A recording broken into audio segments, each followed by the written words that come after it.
Selamat siang untuk kita semua. Selamat siang sahabat guru Dikdas dimanapun kalian berada. Perkenalkan, nama saya Katerina Bolang Keraf, asal sekolah SD Katolik Riang KH. Saya adalah salah satu peserta pelatihan coding dan KA SD Flow Team 2. Saya akan merefleksikan yang pertama, pemahaman KA, yang kedua, dampak KA, dan yang ketiga, etika penggunaan KA di sekolah. Yang pertama, saya akan menjelaskan pemahaman keterbatasan KA di sekolah. Keterbatasan KA sangat penting, terutama dalam situasi peserta didik yang memiliki karakteristik dan kemampuan intelektual yang berbeda. Yang pertama, keterbatasan KA dalam memahami konteks. KA dapat memiliki kesulitan dan memahami konteks dan nuansa yang terkait dengan kemampuan dan karakteristik peserta didik, serta mengevaluasi hasil KA untuk memastikan bahwa hasilnya relevan. Yang kedua, keterbatasan KA dalam menangani variasi individu. KA dalam memiliki kesulitan dalam menangani variasi individu yang signifikan dan kemampuan intelektual dan karakteristik peserta didik.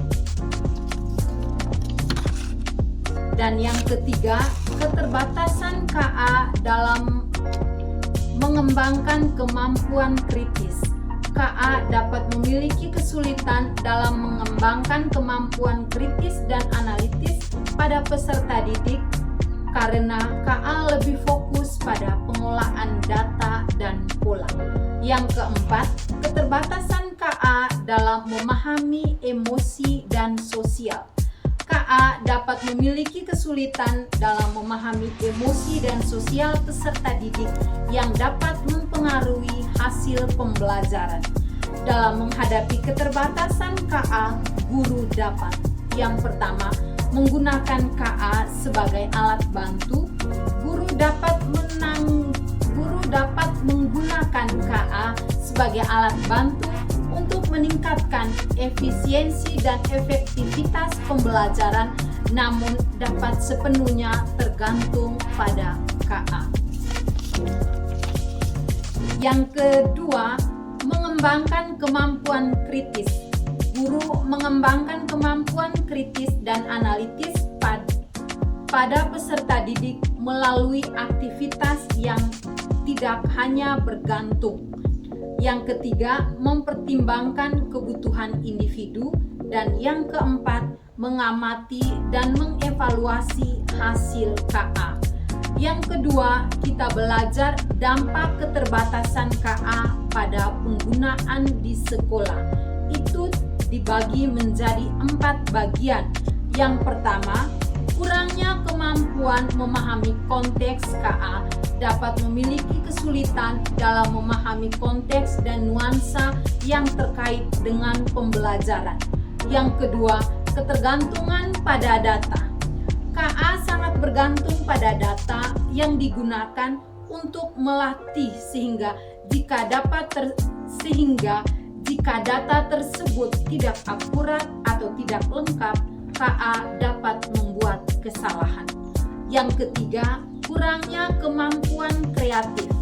KA dapat memiliki kesulitan dalam menghasilkan solusi yang kreatif dan inovatif sehingga dapat mengurangi kemampuan siswa untuk berpikir di luar kontrak. Yang keempat, masalah keamanan dan privasi. KA dapat menimbulkan masalah jika privasi, terutama jika data tersebut tidak dikelola dengan baik. Yang berikut, dampak pada penggunaan. Yang pertama, terhadap siswa. KA dapat mempengaruhi kemampuan siswa untuk berpikir kritis dan analitis, serta dapat mengurangi kemampuan mereka untuk mengembangkan solusi yang kreatif. Dan bagi guru, KA dapat mempengaruhi peran guru sebagai pelajar dan fasilitator, serta dapat memerlukan pelatihan tambahan untuk menggunakan KA secara efektif. Dampak pada proses pembelajaran yang pertama, kurangnya interaksi sosial. KA dapat mengurangi interaksi sosial antara siswa dan guru serta siswa dan siswa. Yang kedua, peningkatan kebutuhan pengawasan. Guru perlu mengawasi penggunaan KA untuk memastikan bahwa siswa menggunakan KA secara efektif dan tidak bergantung terlalu banyak. Dan yang terakhir, saya akan menjelaskan pemahaman prinsip etika KA di sekolah.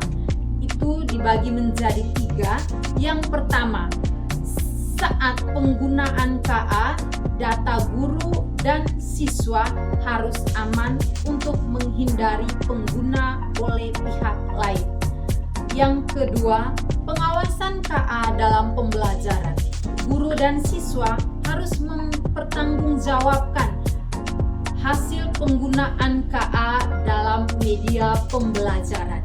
Dan yang terakhir, sekolah dalam hal ini guru harus memberikan pendidikan etika bagi peserta didik sebelum menggunakan KA.